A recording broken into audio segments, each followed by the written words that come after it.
So Farooq, welcome to Brown Game Strong. Thank you for having me. This is it's weird. Like, I have been listening to your music and your mixes for many months now, dancing to them as well.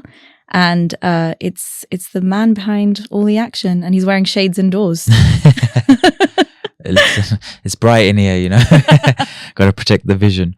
But no, yeah, it's great to be here, and I'm happy that we were able to set this up finally. Yes, thank you for coming on. I'm really excited to get into the details and for everyone to get to know you a little bit more, because I do feel like you're quite a mystery. And the first thing I want to ask you is that intentional? Are you scared of something? It's not intentional, but I do like to just take a back seat to the music and let the music and let the art do the talking for me. And I feel like talking too much puts the personality at the forefront rather than putting the music at the forefront. He says whilst on a podcast. The very first podcast I've ever done, mind you. Man, that is crazy. That's wild, because like, you've been on the scene for a while and you must have had, people requesting you for interviews and things like that, right? So are you selective with the kind of gigs you take on, the people that you work with, etc.? Yeah, I am, to be fair. I like to make sure I'm taking on work that makes sense for me, makes sense for my brand, and makes sense for my schedule as well. So yeah, I don't say yes to everything, basically. And yeah, I like it like that because it works for my balance, my work balance. And we were saying earlier, I do a lot, and so sometimes you have to kind of prioritize things and let other things take a back seat. So, in light of demystifying the man that is Farooq, what does a typical week in your life look like?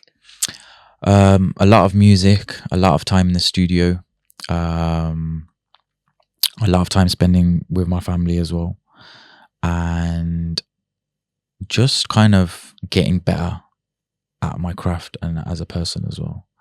That's usually what it's all about. There's hardly ever any downtime. It's usually always work, music, studio,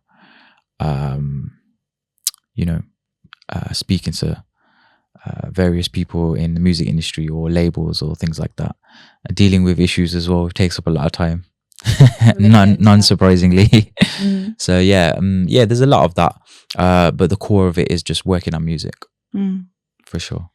Where did it all begin for you? So can we actually get an introduction? So who are you, for people who don't know who you are? So yeah, my name's Farooq. That's my actual name. Farooq Got Audio. That's the kind of name that I've given myself. So is Got Audio a Desi surname? No, it's not. That's something that came afterwards. But I started off as DJ Farooq. I started off as like a DJ. But that didn't really last long, to be fair, early on, because I gravitated towards producing, making music. And that's kind of where it all started for me. That was well over 10 years ago now, though. So that's how I started. And then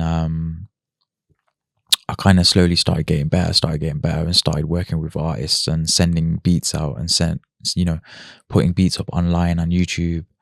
And just slowly started chipping away at kind of what I wanted to do and my sound and things like that.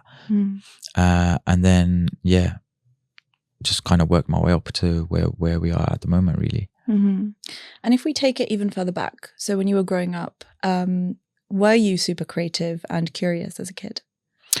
Yeah, I think I was. Like, music, like from the early days, I was like always into music, like weirdly into music, like as far back as I can remember. Like, I would be collecting music, CDs, burning CDs, like during those days. But just like obsessively, do you know what I mean? Like collecting music, like not even like going to the shop and buying music. It would just be like finding sounds and music that other people have and just like collecting it, and like the B-sides and like the remixes and the stuff that wasn't even that mainstream. I would just love that stuff, and I would listen to it all the time in the car, parents' car. My parents were super big on music as well, like Bollywood music and stuff like that, so they will be blaring it in the house as well. So I think I attribute it a lot to that, actually, because in the household, when it's like being played loud all the time, You just soak that up, right? Yeah. So that's kind of where it started. And then, I would always have this weird little, I can still remember, I was only like maybe like 6 or 7 years old. I had this weird obsession of like, playing a song and then trying to blend it into the next song. Back then you'd have like CD changes. So you'd like, in my head, there would be like a 5-second pause for the CD to change. But in my head, I'm thinking, yeah, I'm blending that in. You know what I mean? It's like a transition type of thing. So that's how early I was, like, just like obsessively, like listening to music and how it transitions and stuff like that. And then, yeah, I think it was around when I started hitting my teens is when I really started like doing the DJ thing and like, doing mashups and figuring out what an a cappella is and what an instrumental is, and then obviously jumping on, so online started becoming like a proper thing. And then it was like, you're having access to all these resources and technology and stuff like that to able to do these things. So I think I was actually quite early on that stuff before a lot of people, but that's when it kind of started, when I started actually like becoming a DJ, quote unquote. And then it was only a few years after that then I started producing. So you have a bit of a northern accent. Did you grow up?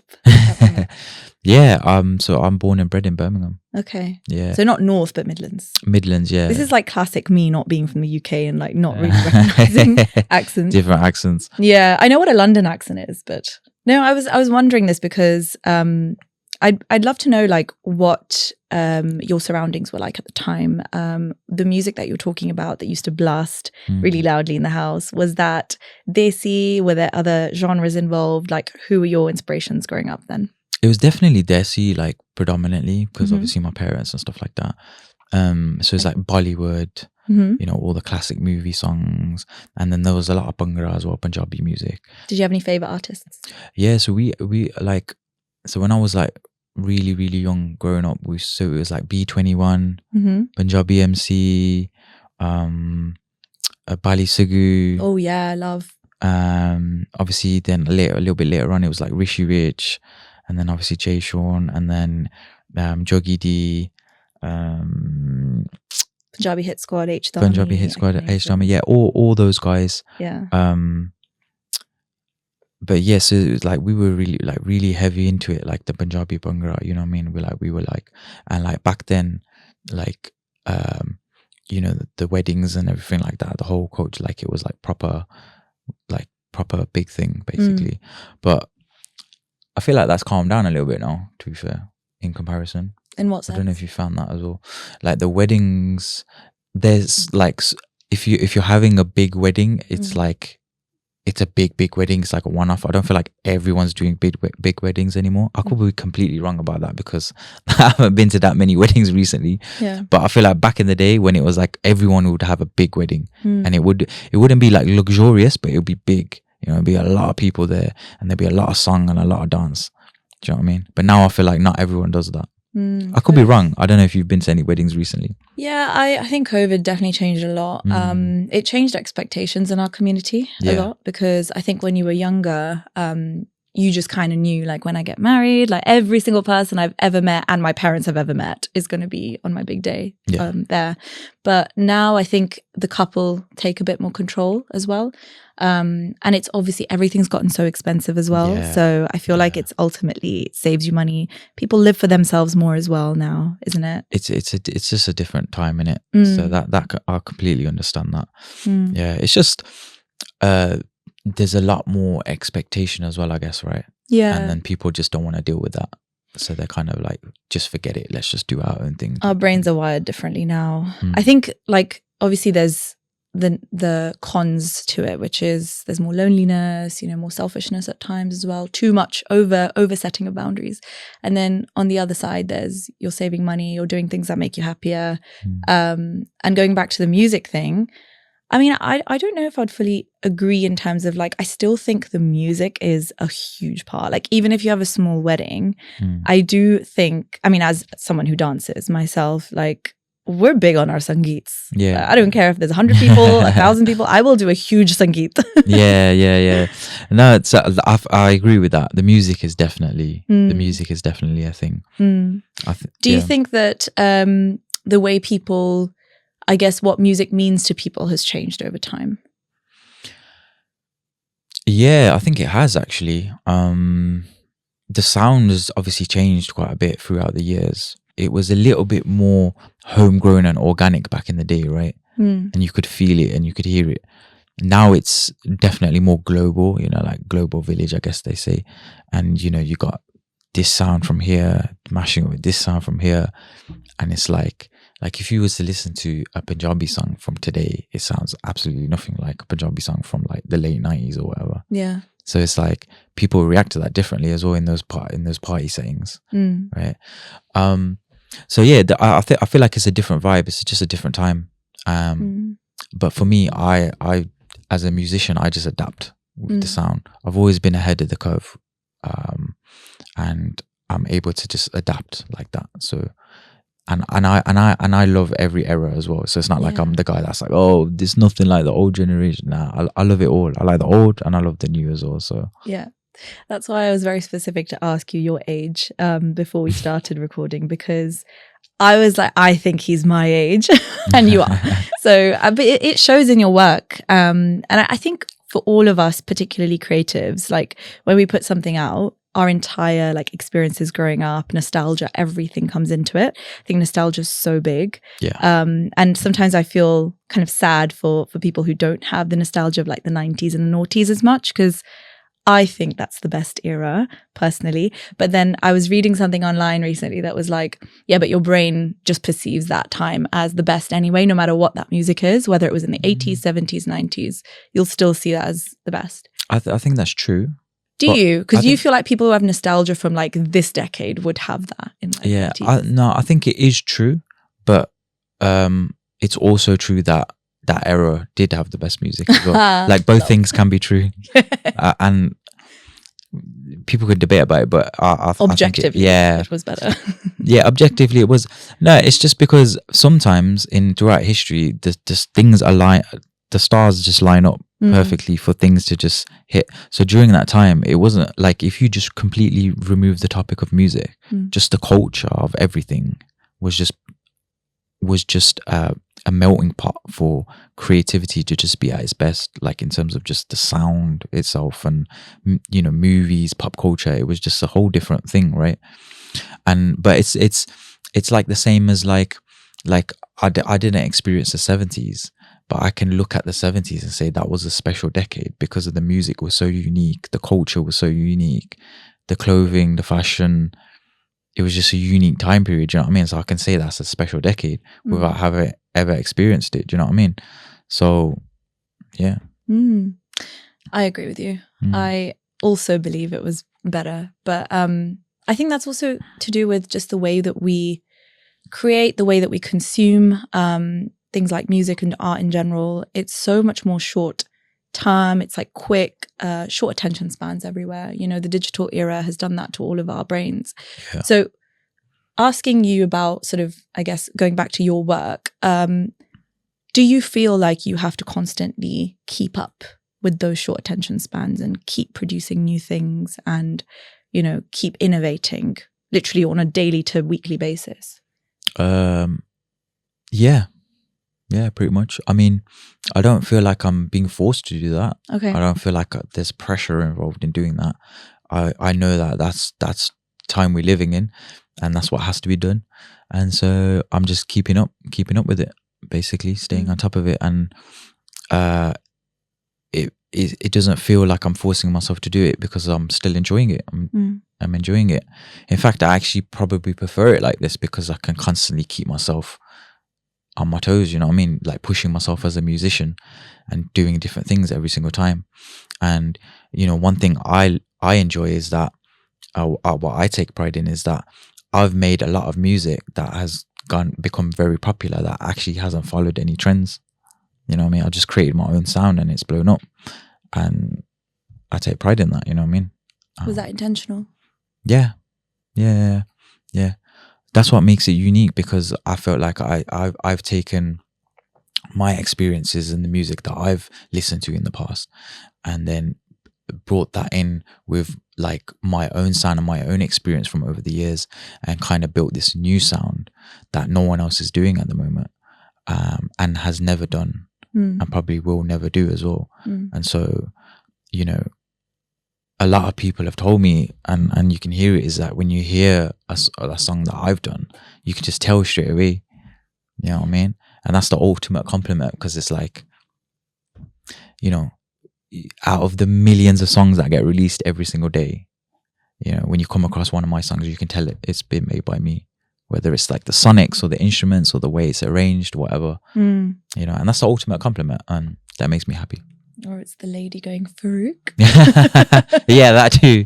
I've gotten that a lot recently as I've been moving around. Yeah, people just coming up to me like, Farooq. I'm like, oh, yeah, I got that a lot. Recognize you on the street? Not on the streets, to be honest with you. Because, you know, obviously I do wear shades and I do wear hats and stuff like that when I'm online and stuff like that. But when I'm in spaces like industry spaces, and I'm at events where there's obviously people there that know I'm going to be there and stuff like that, then yeah, they know me, they know what I'm about, they know what I do, which is cool as well. When I'm going into like an industry event and everybody knows who I am and what I do and stuff like that, that's really cool. You know what I mean? That just, it shows that it's all paying off, the hard work's paying off. So I want to ask you about maybe thinking back to the first mix you made when you were younger. How did you bring two different songs together and decide, okay, these are going to sound good? And how do you continue to do that? It's a long time ago, to be honest. It's just like a nature now. Yeah, I mean, if we're talking about going right to the beginning, like right to the beginning, you know, I would find acapellas online that would have like leaked online from like popular songs, and then find an instrumental from another popular song, and then bringing that together.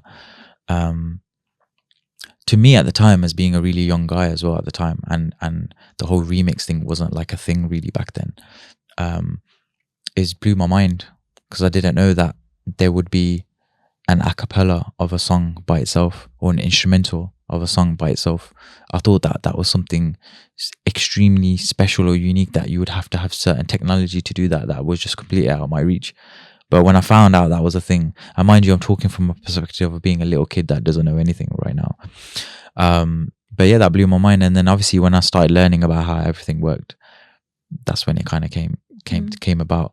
But yeah, I started off doing like rap acapellas, instrumentals and stuff like that.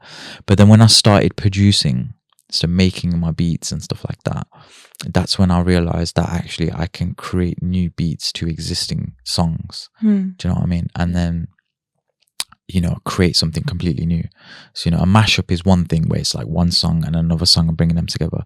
But, you know, a remix in the sense of creating the beat from scratch and then using that vocal is a whole different sense of like, you know, I've created a new song here basically. And that's what I really enjoy as well.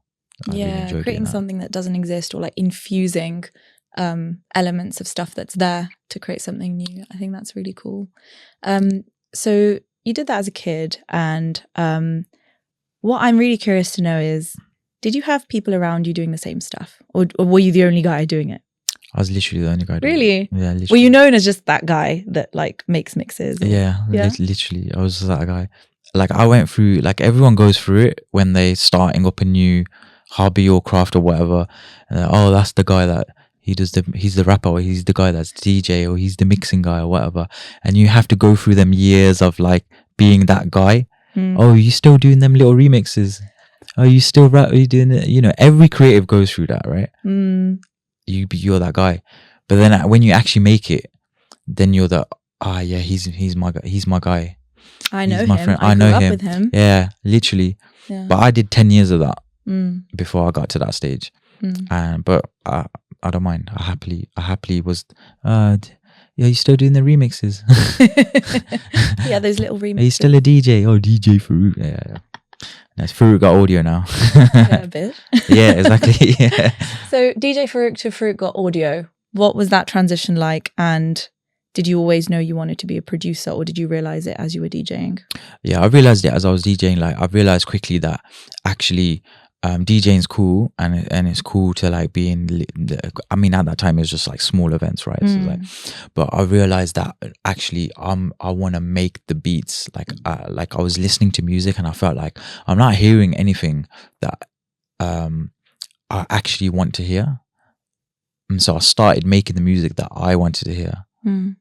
And when I realized that, that's when I started making beats. And now, like, it's so easy for people to just buy a laptop and make beats.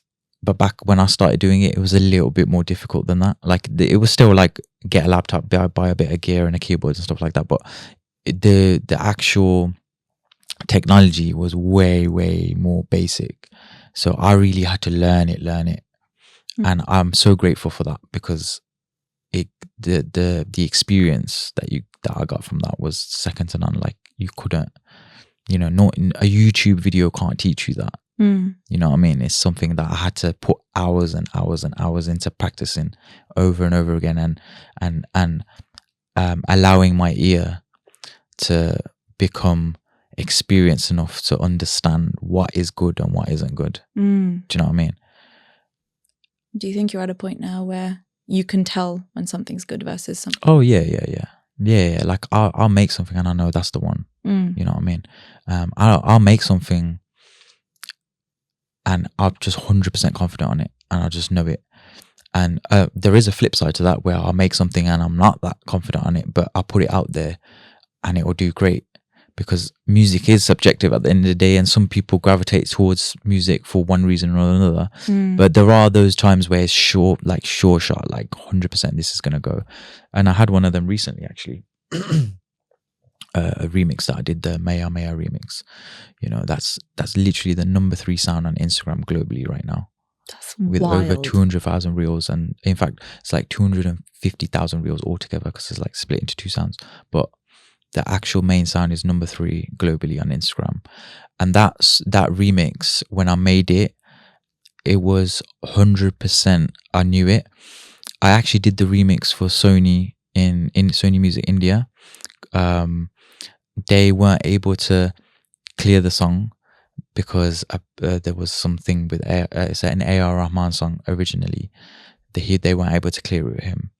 So I just went ahead and just put it out as like an Instagram type of thing instead of an official release.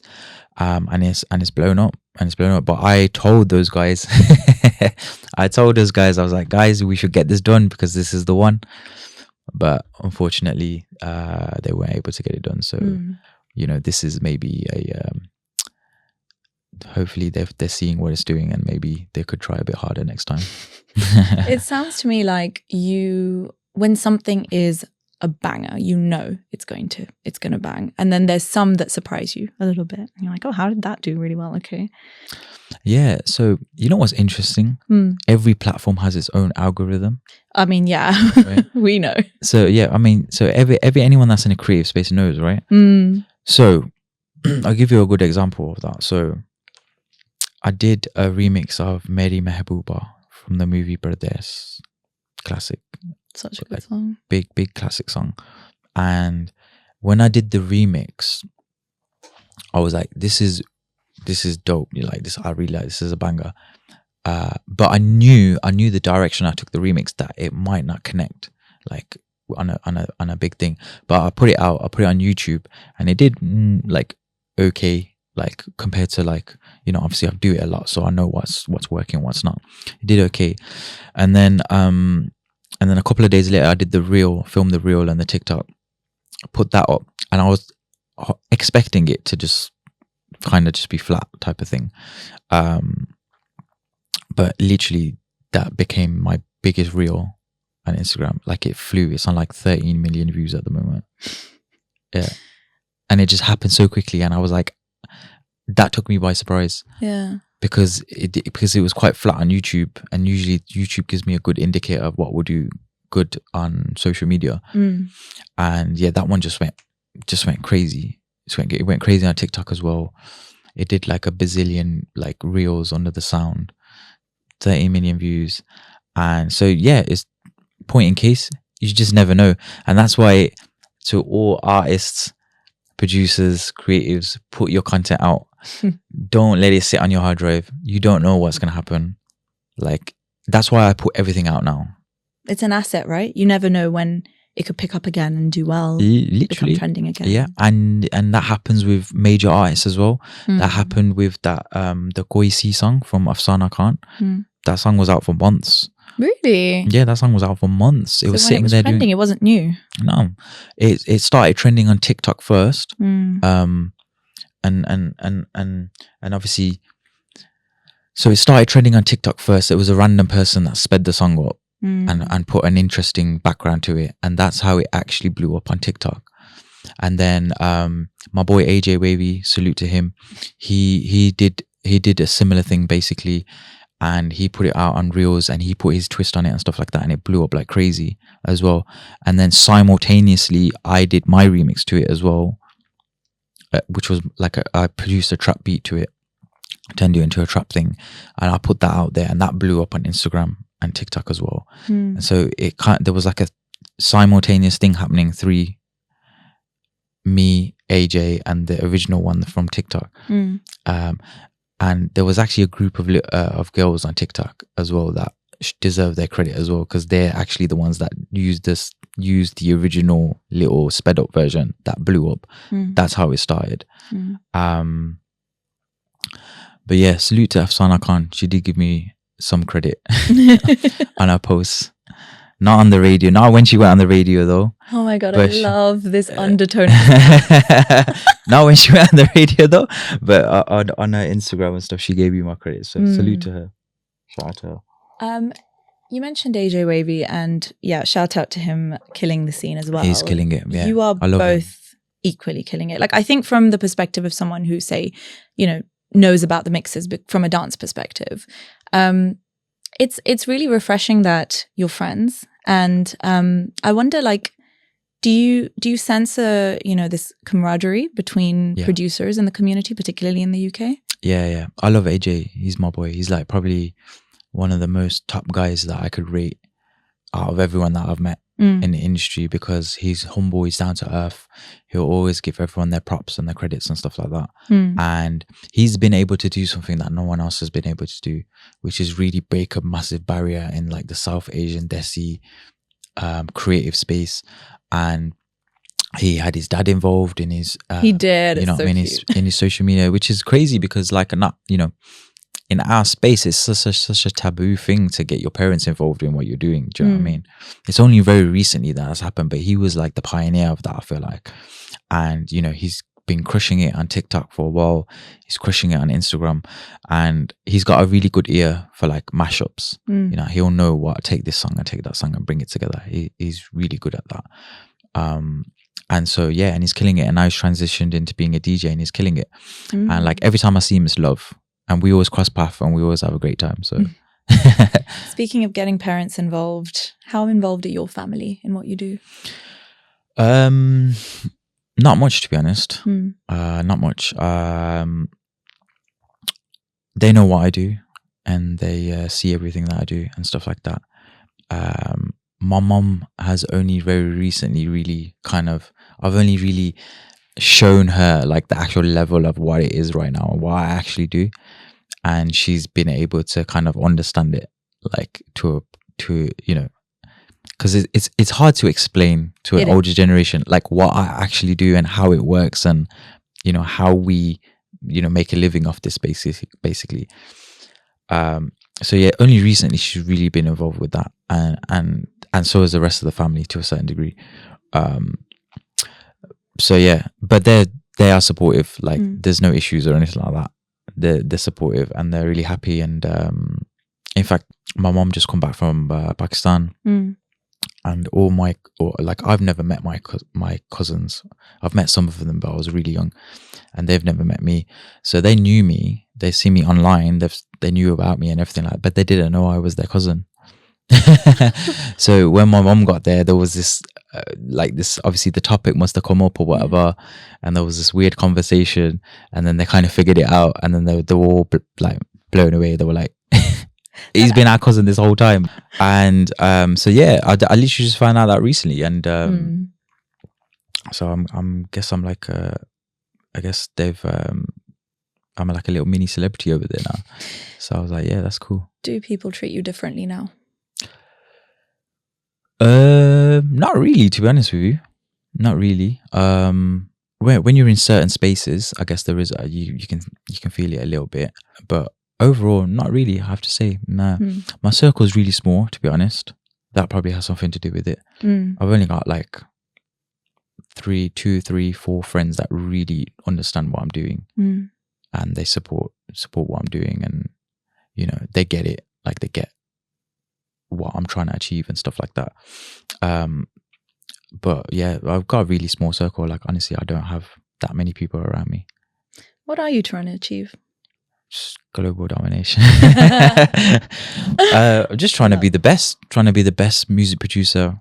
I'm trying to make sure that when it's all said and done, like, I am the most prominent music producer in the Desi space and beyond as well, actually, and beyond. You know, I've done music outside of the Desi space before, and I'm going to continue to do so as well into the future. And so yeah, I just want to be, if I can walk away with people saying, yeah, he was that guy as a producer, as an artist, then I'm happy. That's cool.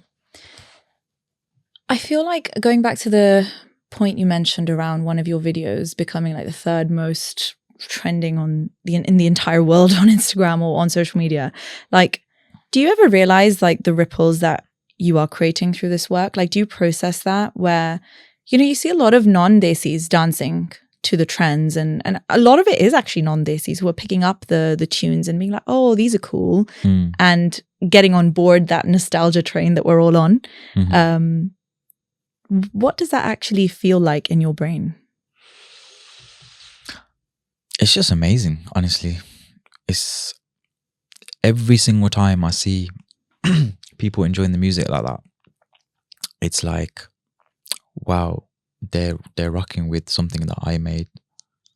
And I have to sometimes just take a second and take that in, because I went from like struggling, dying for people to hear the music and like really rock with it, to like thousands and thousands and millions even of people are just rocking with the music. And sometimes I have to just step back and think, just take a second and be like, yeah, I did that, basically. Is it an active effort, or do you feel like you always are cognizant of the impact? In short, do you feel desensitized to it? No. I'm still like actively trying to incite that emotion in people to get involved. Yeah. And I'm going to continue to do that. And I don't see content that people are creating against the music and be like, oh, it's just another piece of, like, I see everything as well. I see everything. Like, anything that anyone's ever tagged me in, I've watched all of it. Like, there's nothing I've missed. When do you have time to produce if you're watching everything on social media? I find the time. Literally, anything that I'm tagged in or anything that comes across my timeline that's to do with me, is I'll take the time to watch it and interact with it to some degree. Because you are quite responsive. Yeah, I feel like it's important to like really show people that, you know, I'm seeing what they're making. You know, I don't want to be one of them artists that's just like only interacting with like the bigger creators or the bigger viral moments of people creating transitions or whatever it is, or dances or whatever. I want to really interact with everyone, because at the end of the day, they took a significant amount of their time, of their life, to rock with something that I made. So it's not going to harm me to take 2 seconds to literally show my appreciation for them. I relate to that, because I think about it a lot in today's day and age, when you're riding this like hype wave and, you know, things are going well, it's very easy to chase the next thing.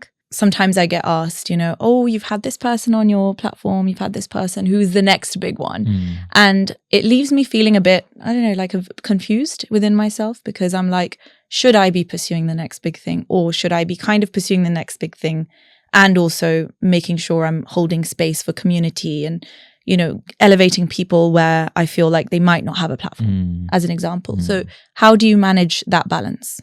I think it's a case of, I would say, trying to not put the pressure on myself to outdo myself. Okay. With whatever the last big thing is.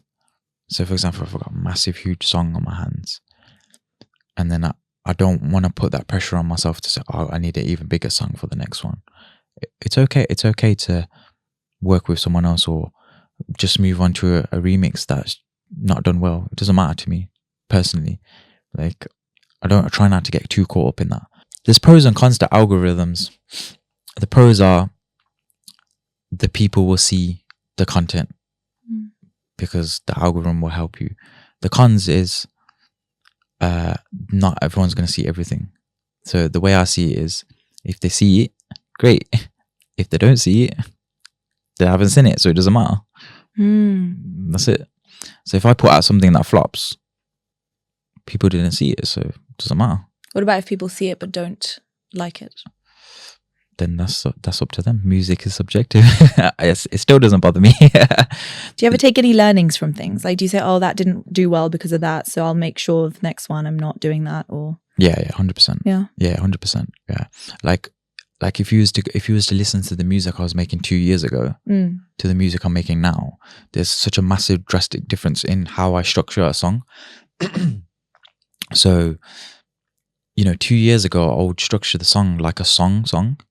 And now there's so many pockets for social media clips within the music, which, in some ways it's like, people will see that and be like, oh, you have to do that now. And yes, you do have to do that. That's reality.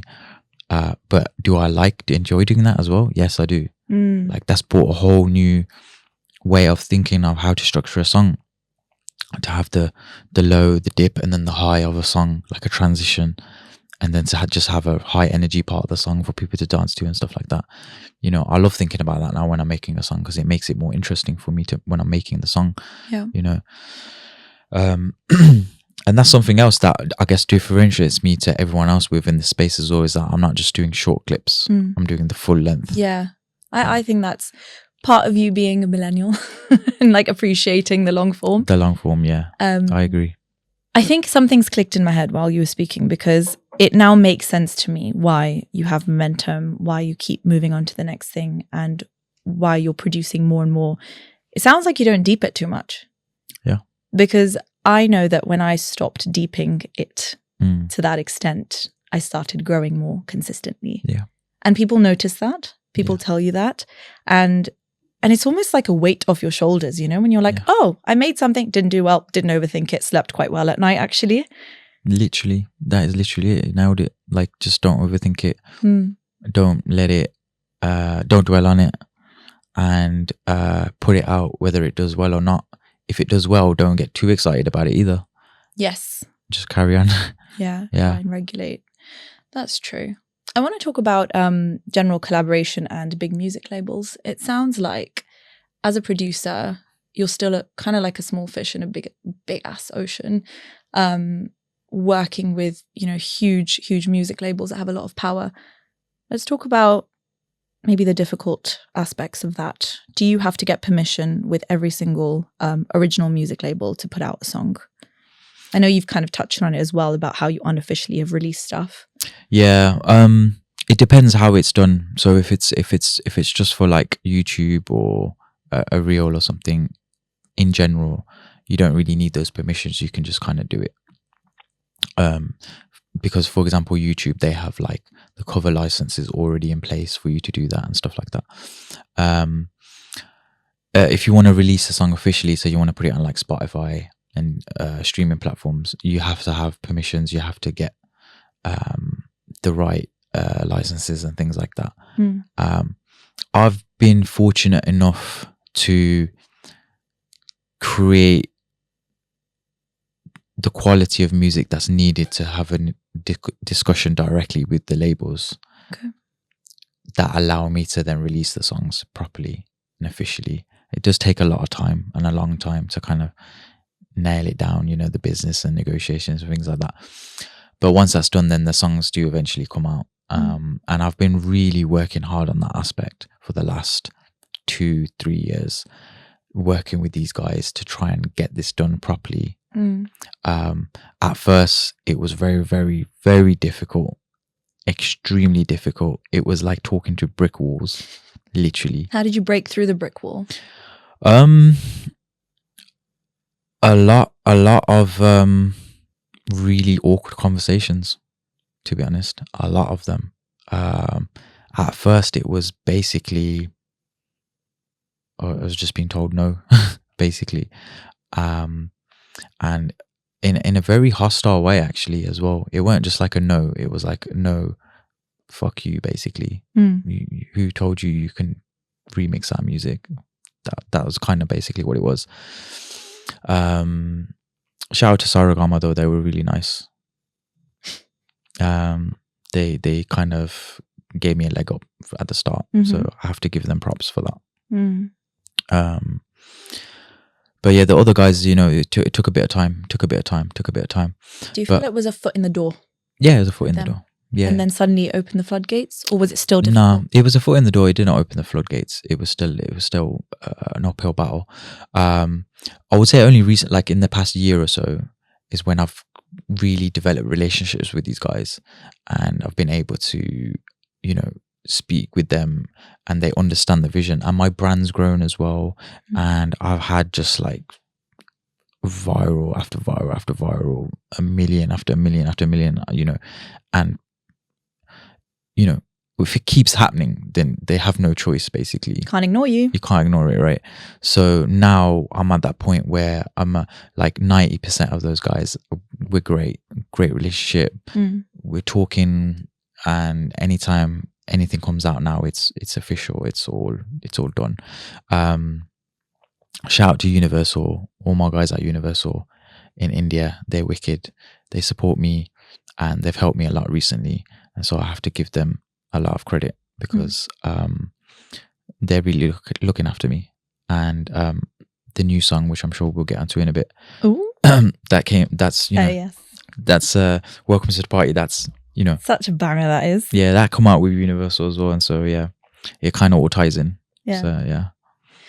Before we go on to that song that's just come out with Slime, in what cases has it still been very difficult for you? And I know there's a case in particular, if you're comfortable to talk about it.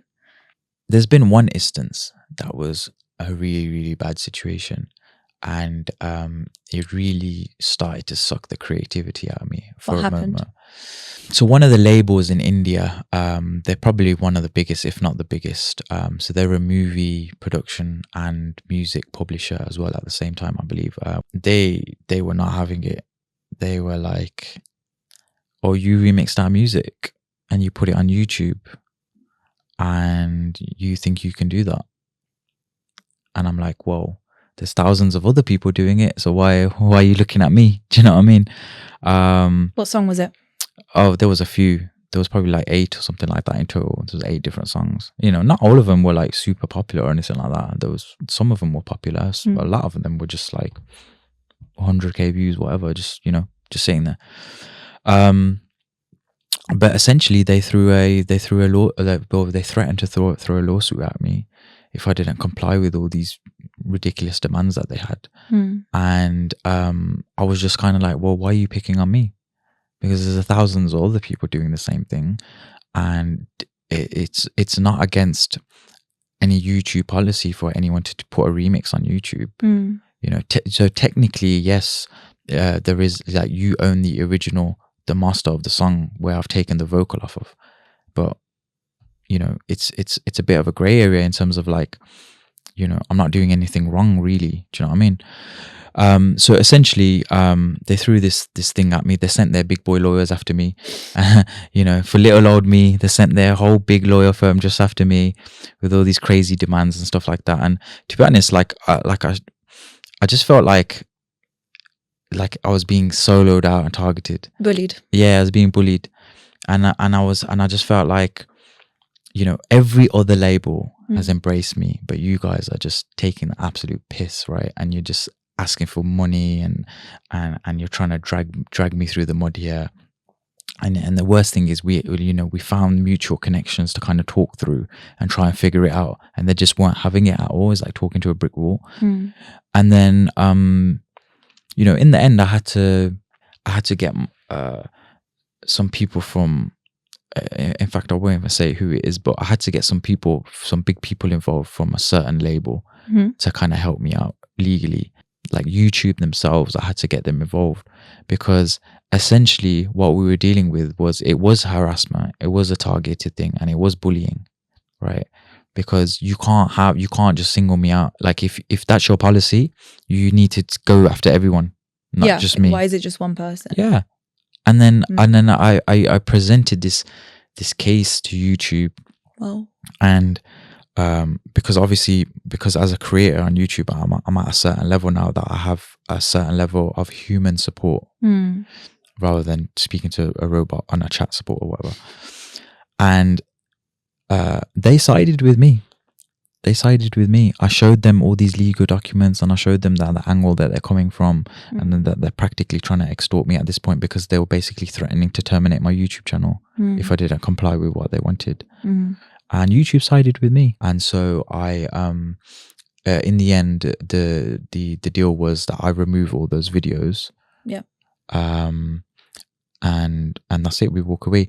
But they wanted me, they asked me to remove videos from Instagram as well, right? Which I complied with, but I didn't have to do that, to be honest, because I don't have to remove content from Instagram manually. Like if you have a problem with it, you get it taken down. But I found this out afterwards, because it's a remix, actually they have no authority to take any songs down from Instagram. Because if a music label has a licensing agreement with a social media platform like Meta, who own Instagram, you can do whatever you want with the music. You can create remixes and mashups. They don't have legal authority to take it down, because the license is already in place for a creator to remix the shit out of the music. It doesn't matter. So yeah, luckily I didn't delete them. I archived them, so they're going back up very shortly. And they can't do nothing about it. But YouTube, I said to them, cool, we'll take the videos down. They're going to regret it. They're one of those type of people that they're like dinosaurs. You know what I mean? Like they're not keeping up with the times.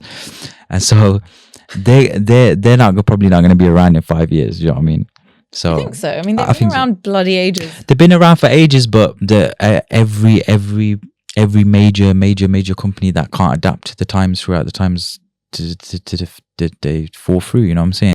Okay, going back to just work burnout. Have you experienced burnout? I have, yeah. Yeah, I have. What was it like?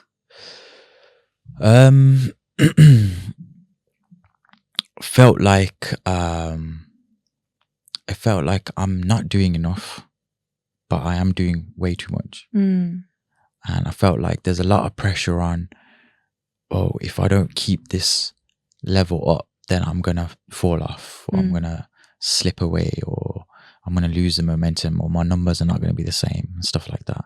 And so there was a brief period where I was experiencing burnout, and I had to really like reset. And what I mean by that is not even just like take a break. I mean, just like sit back and just evaluate, okay, what I'm doing and where I want to go with all of this, and what I want to achieve, and how I'm going to do it in a way that I can keep a balance of not constantly hammering myself of like the pressure of trying to exceed going back to what we were talking about before, basically. And yeah, I kind of figured out how to do that. I think now at this point, I figured out how to create content, make music, manage all the issues that come along with it, and not beat myself up about it, basically, and like constantly trying to like, oh, I have to do this, I have to do that, I have to do this, I have to do that. I just take it at my own pace now. Like I still have a schedule, like an organized schedule when I release and do things, but now it's a case of, yeah, I do it in my own time, and that has really helped me creatively. Like creatively, it's like been amazing for me. Going back to what we were saying before, just don't put that pressure on yourself. Yeah. So yeah, it's cool. Now it's good. Now I'm transitioning into a new phase where it's like, because I'm doing a lot more original music. So now it's like I'm having a lot more fun with artists and stuff like that. Yeah. And so that's really cool. That's bringing in a whole new like rush of creative juices, so to speak, because I'm getting a whole new vibe going with like different artists and stuff like that. So yeah, it's pretty cool. Well, your Welcome to the Party, Dola Dola, was so good. How did you decide to work with Slime? Did you guys just like kind of find each other? So with Slime, me and him were talking like really early, like early before he had Lenga, before like when he was just like putting up little snippets on like TikTok and stuff. I reached out to him on Instagram. I was like, bro, I think you're gonna go really far. I think the music sounds sick. I really liked his voice as well as a producer. Like that stuck out to me. And so yeah, we kept in touch for a little while. We had conversations here and there. Then fast forward a few months, he had Lenga. Blew up completely. Blew up crazy. And that was like viral, huge. And then it was a few months after that is that when we eventually got into the studio and we started just, you know, chatting, and we realized quickly that there was good chemistry there as well. And so we made a couple of songs. They didn't come out for, you know, various different reasons. You know, in music there's always layers to why songs don't come out. So and then we was in the studio one day, and there was an opportunity for us to create a song with a sample, basically. And so we had options for once. And the beat that I pulled up for him for this particular song, Welcome to the Party, I already had the beat done because a few weeks earlier, Bardshah had hit me up and he was like, send me beats. And so that was the first beat I made for him to send to him. I sent him the beat, and obviously an artist at that level that Bardshah is, it happens all the time where it's like he'll hear a beat, he likes it or whatever, and or you know, for whatever reason he doesn't get around to it, whatever it is. That's quite wild, by the way. Can we just pause for a sec? Like Bardshah hit you up to ask for beats. Yeah, literally. Literally. As you do. It's a shock to me as well. Does he just have your number? Yeah, he does. I got his as well. But he like we were saying earlier, I don't get too excited about these things. I have to be chill. Like Bardshah's like, he's like high up on my list of like Desi artists. You know what I mean? I was gonna say, you know why I said that? Because I freaking love Bardshah after I went to his concert. Specifically after his concert. I mean, his music is like amazing anyway, and like his lyrics are to me questionable. But man, the production value in his show, crazy. I went back and I was like, guys, I think that was the best concert I've ever been to. And they were like, Bardshah. And I was like, yes, like so fun. It's so crazy good. because you're not like a lot of people say that. He blew our minds. I think no one expected it. Nobody expected it. But yeah, that's why I had to pause and appreciate Bardshah because we love Bardshah. Yeah, no, honestly, I love Bardshah. But yeah, he hit me setting the beats. Obviously, that didn't happen. A few weeks later, in the studio with Slime, pulled up the beat. He was like, you know what, let's put this, you know, we've got an opportunity to use a sample here, because they were already talking to Def Jam in India about doing something. And I had my own relationship separately to that as well. And so I found it was literally the first song that came when I opened the folder. So Dolare from Devdas, that song was just sitting there in the folder. It was the first song. I didn't know it was going to work with the beat. You know, I dragged it into the session and started chopping it up, the sample, and it just worked straight away. Like it was just meant to be. It just worked straight away. I didn't have to do much to it. I didn't have to go through a whole list of songs to find something that works and start chopping it and stuff like that, because we were set on that beat, right? Yeah. So it wasn't a case of building the beat around the sample. We were building the sample around the beat, if that makes sense. So yeah, it was the first song. It worked really well. We came out with this concept of I always wanted to do a song where it was like the sample and then the rapper and then the sample and then the rapper, and it's like a back and forth type of thing. Yeah. And I was saying to Simon, like, let's do this with this. This will sound sick. And so yeah, that's literally how we arranged it. He wrote his lyrics in like 10 minutes, done. We did this like literally because the song was because the main part of the beat was done. While we were in the studio, while he was writing, I was just adding a bit of guitar and stuff like that. And then practically the song was done. After that, there was a little bit of issues with whatever deal was in place with those guys with Def Jam, with the sample and stuff like that. So the song sat there for a little while, right? Simultaneously, I had my relationship and my ongoing deal with Universal on the side for like remixes and stuff like that. Yeah.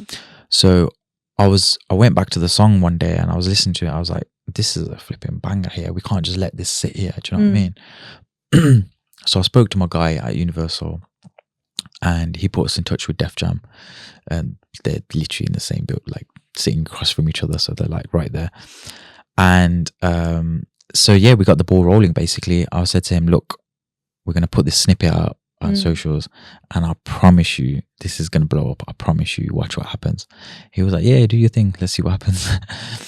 Put it out. Yeah. Lo and behold, the snippet blew up. You know, we did like 1 million in a few days or whatever.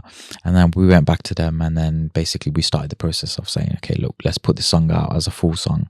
Let's get the sample cleared. Let's get it done basically.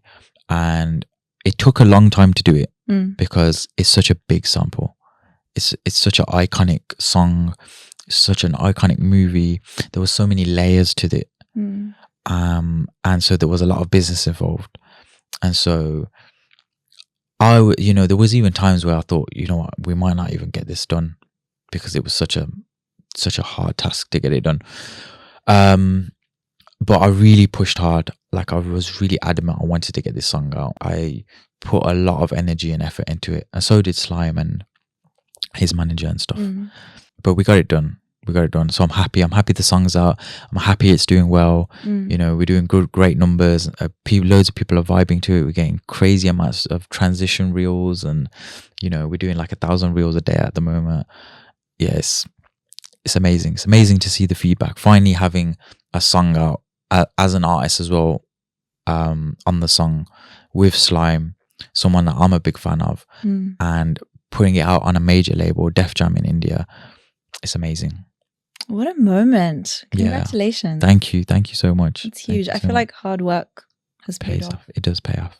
But persistence also pays off. 100% persistence, consistency, and just holding your own as an artist as well.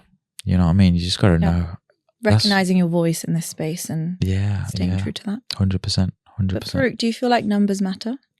They do matter. Are they everything? No, they're not everything, but they do matter. It is what it is. Some things you have to say it is what it is, and numbers do matter. And anyone that tells you otherwise is lying. They're lying. They're liars. Eye contact. So I mean, it's not everything though. Like you said, it's not everything, and you're not gonna get numbers to start with, and that's something you have to just accept. You could be putting out the best music in the world. You have to grind towards that. You have to stay consistent. Consistency is everything. And if you stay consistent, I guarantee you'll get numbers. I guarantee. That's a very strong statement. Yeah, I guarantee. There's no case study where someone's been consistent and they failed. It just doesn't exist. Because I guess you're learning, you're getting better, you're figuring out what the audience wants. Exactly. You're getting better as you're doing it. Even if you really shit when you start, or whatever it is, you could be an artist, you could be a producer, you could be a singer, whatever it is. The truth of the matter is when you start, you will be shit. Yeah, most people are. Exactly. Yeah. I was shit. Yeah, you know what I mean? Like everybody starts somewhere, right? I probably still am a bit shit, but it's okay. We're getting better. No, you're really good. Don't worry. You're really good. Okay, I'm not worried. That's why we're sitting here together, right?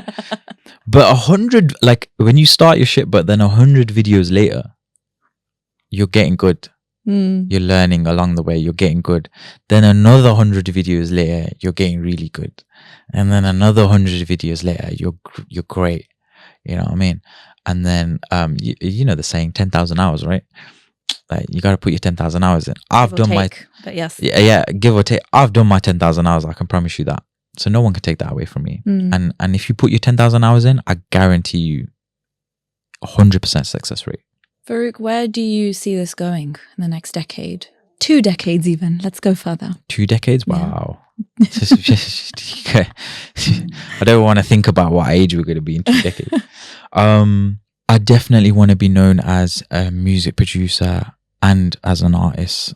And for the people that don't understand that, you can be an artist as just a music producer as well. So in the sense of, you know, think Dr. Zeus, think Steel Bangles, think I don't want to say DJ Khaled, but he is an example, DJ Khaled. But as a producer, you can be an artist as well, in the sense of you're controlling the song as a song rather than just giving the artist the beat. Do you know what I mean? Yeah. So I definitely want to be that guy. You know, I want to be that guy for the this desi, hip hop, rap, urban scene, right? And to be fair, I don't even like breaking down into genres these days because I feel like it's all just one now.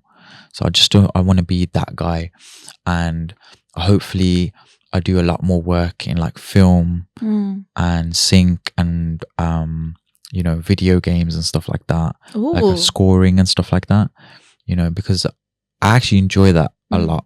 Just like scoring, just like playing with melodies and creating like orchestral sounds and stuff like that. I don't even like, sometimes I'll mute my drums on my own beats just to hear the acoustic ambience and all that playing by itself, because that sounds amazing as well. Do you know what I mean? But that stuff has its own pocket of audience as well. Yeah. You know, people like that, you know, like the ambience and stuff like that. So yeah, I want to definitely do a lot of that.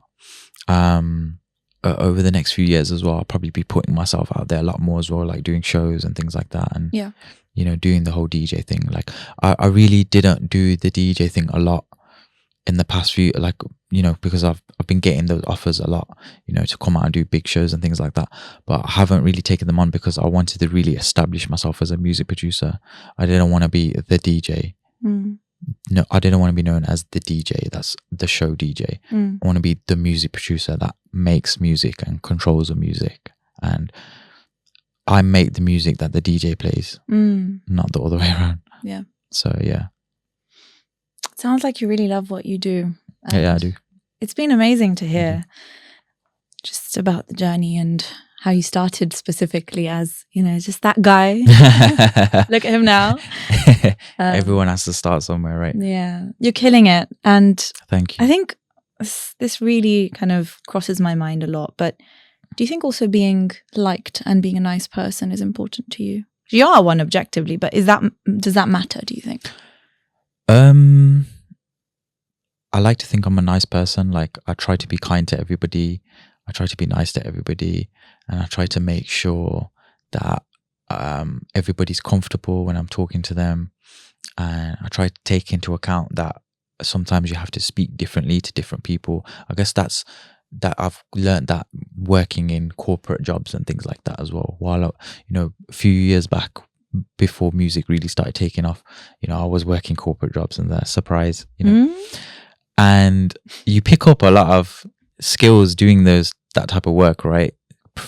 Being in professional places.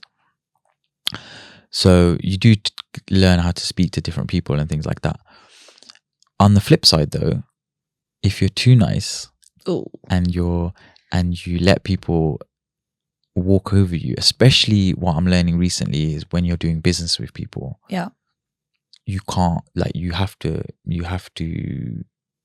switch it up a little bit. You can't be that nicey, oh, kumbaya.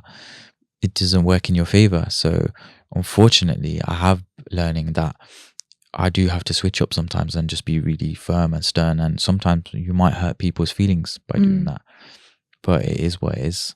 I'm a music producer, I'm an artist, but I'm also my own manager as well. So I don't have a manager. I do everything myself because I'm really picky about everything.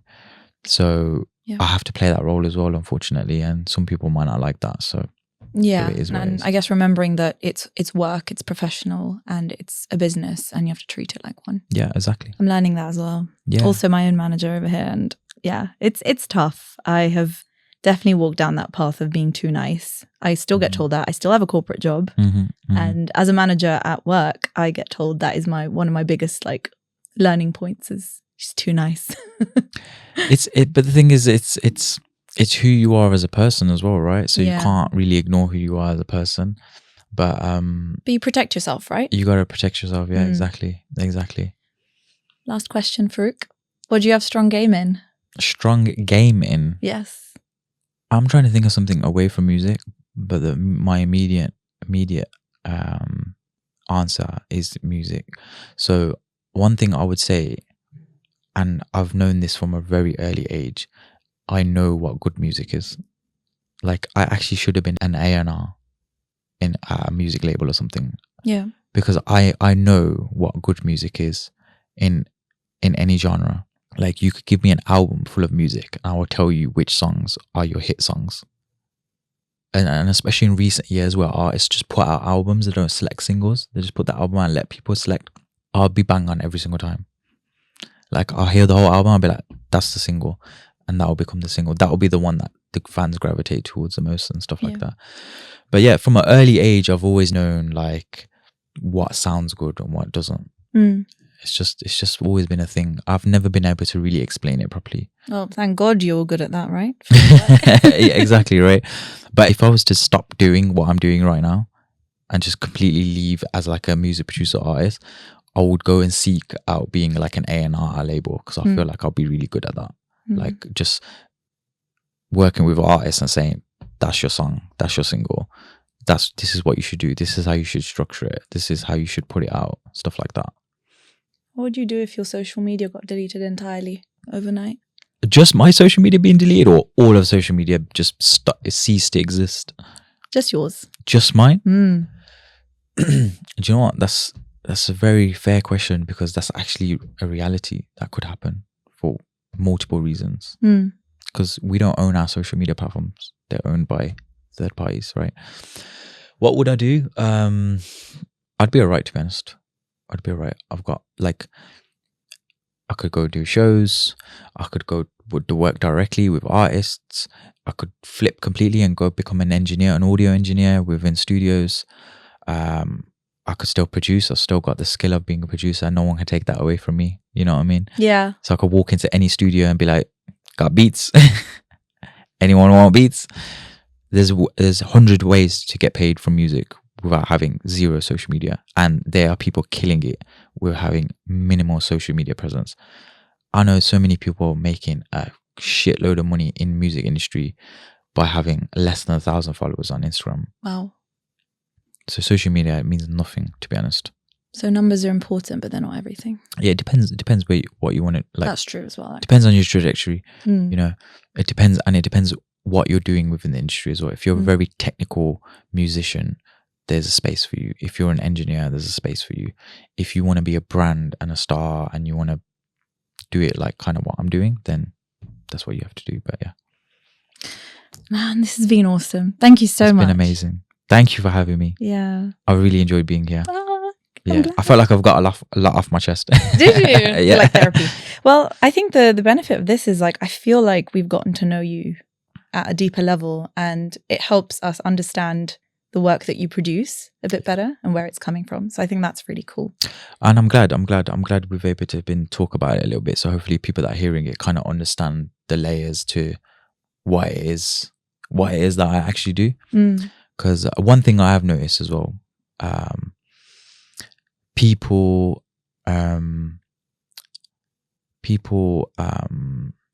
what's the word I'm looking for? People comprehend what I'm doing differently, if that makes sense. So like, this person over here will understand fully what I'm doing, but this person here will only understand 50% what I'm doing. And this person over here will be like, oh, you're just a DJ. Like, I get that a lot as well. Oh, you're just the DJ. I'm like, no, like, not just a DJ, but. Yeah, that was me on my 30th, literally a few months ago. I was looking to inquire with you because I thought you were a DJ. So, yeah. See? But now we've clarified. I don't mind that. I don't mind people saying, oh, the DJ, because I get it. Like, it makes sense. I remix music, so it makes sense to be called a DJ, and I don't mind being called a DJ. But I am a music producer first and a DJ second. Music producer, Farooq Got Audio. Yeah. Yes. Wish you all the best, Farooq. Thank you so much. Can't wait for more viral videos. Can't wait for you to be number one in the world. I can't wait either. On social I media. can't wait either. You're well on your way there. And I think hearing your journey will hopefully motivate others to keep going, because I know everyone's at different stages, and majority of us feel like failures a lot of the time, like we're not getting anywhere. So I think it's very helpful to hear how you felt during your journey. Yeah. As a creative, I completely understand. So, I look forward to ushering in a whole new generation of people that want to do what I do. Hi, me again. Just wanted to say thank you so much for listening to this episode of Brown Game Strong. I hope you enjoyed it and got something useful out of it. If you'd like to stick around, then please hit subscribe if you're listening on YouTube. And if you're on Apple Podcasts or Spotify, you can click follow to get updated on all of the latest episodes. It helps me immensely in continuing to bring you more exciting guests and interesting stories so that we can continue to learn about all the awesome work that's happening in our community. Thank you for your support. It never goes unnoticed, and I look forward to seeing you in the next episode.